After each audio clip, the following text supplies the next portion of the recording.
ভালো কইরা আজ নয় গুনগুন গুঞ্জন প্রেমে চাঁদ ফুল জোছনা কিরিটি বোমকে সারো কত আরে সেখান থেকে তো আমার পুলিশ আমার নেশা হ্যাঁ তো আপনি কোন বইটা পড়ছিলেন মানে এত রাত অবধি জেগে আপনি কোন বইটা পড়ছিলেন আমি হ্যাঁ মানে বলুন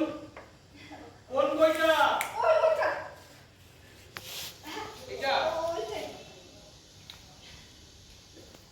এমা এ তো কবিতার বই তা গদ্যে আমার খুব একটা দেশে দেশে নেই মনে হয় আমার বই পড়ার নেশা ওই গদ্য বা পদ্য বলে আলাদা কিছু নেই ওকে দেখুন ওর বই পড়ার নেশা নেই তাই নিশ্চিন্তে ঘুমিয়ে পড়ছে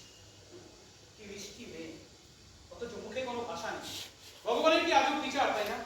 আমি সে ভদ্রলোককে এখন দোষ দিই না নাস্তিক একেবারেই না তাহলে আমার মনে হয় সে ভদ্রলোক মোটেই দূরদর্শী নয় কেন তা না হলে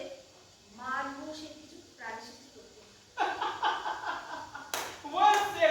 দারুণ বলেছে এই সব হচ্ছে আপনার এই বই পড়ার ফল কিন্তু আপনি একটা জিনিস খুব ভুল করছেন কি এইটুকু একটা বাচ্চা মেয়েকে আপনি চা খাওয়াচ্ছেন আপনি জানেন যে চা বেশি খেলে এবার নষ্ট হয়ে যায় একদম ঠিক কিন্তু আপনাকে আমি কোথায় যেন দেখেছি মনে করতে পারছেন না কি দরকার বলুন তো ব্রেনে এতটা করে প্রেশার দেওয়া তাতে বুঝি আমার ব্রেনটা খারাপ হয়ে যায় না না কিন্তু যতক্ষণ না পর্যন্ত মনে করতে পারছি ততক্ষণ আমার ভিতরে যে একটা অস্বস্তি হচ্ছে সেটা যদি আপনাকে বোঝাতে পারতাম আপনার নামটা যেন কি বলেছেন আমার নামটা আমি আপনাকে বলিনি এখনো বলেন না তা না। বলুন আমার নাম রাত্রি রাত্রি রায় ও আপনি রাত্রি রায় হ্যাঁ ও বৃষ্টি হ্যাঁ বাহ তা আপনারা দুই বোন মানে কোনো ভাইটাই ছিল আমার পরে এক ভাই ছিল ও তা কি নাম ছিল তার সূর্য সূর্য সূর্য প্রভ রায় ও সূর্য প্রভ রায় মানে রাত শেষে ভোরের আলো আর তারপরেই ঝমঝমিয়ে বৃষ্টি রাত ভোর বৃষ্টি তোদের ছোট্ট মানে এরকম ছিলে না বুঝি এসব নেকামি ছাড়ো স্পিকার মানে বলছিলাম আমার বড় স্যার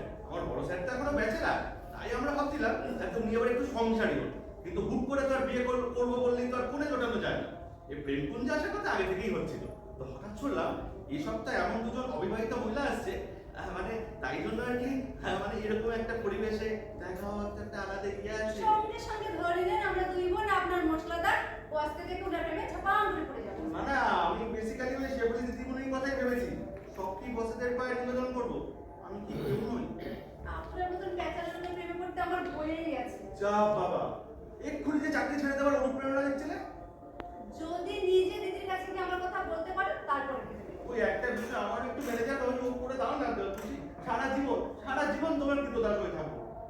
কি করতে হবে মানে ওই দিদিকে কনভিন্স করাতে হবে যে আমার যে ভালো পাত্র তোমার আর পাওয়াই সম্ভব না আর ওই বড় স্যারের প্রতি দিদিকে একটু আকৃষ্ট করতে হবে কানে কম শোনাচ্ছে না তোমার বড় স্যার আর কি কি আকৃষ্ট করার বিষয় আছে কেন